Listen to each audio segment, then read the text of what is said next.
So the whole family of coronaviruses are named coronavirus because corona means crown. And so this refers to the way that the virus looks under the microscope, like there's a crown on the top of the virus. Some of them, 4 or 5 different kinds, cause common diseases among humans. Everything from the common cold to mild or moderate respiratory illnesses. Other kinds of coronaviruses affect animals. And sometimes, on rare occasions, we see coronaviruses jump from animal species into the human population.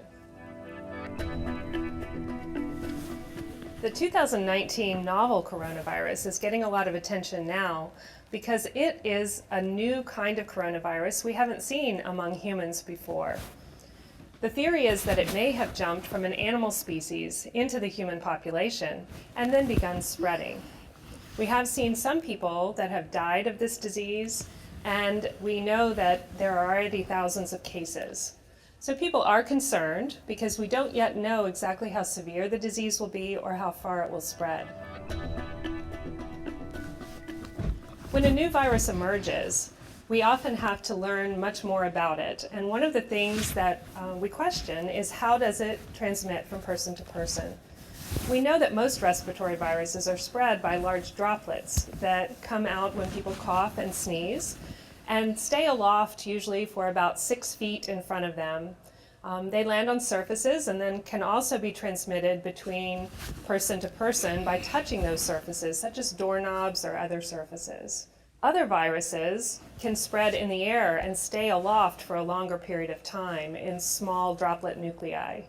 For this current 2019 coronavirus, we're not yet sure whether it is droplet or airborne transmission. So we're erring on the side of caution and taking protection as if it was spread by the airborne route. We're still learning a lot about this 2019 novel coronavirus to understand how dangerous it might be. Right now, the majority of the cases are in China. We know that some travelers have brought the virus to other countries, including the United States.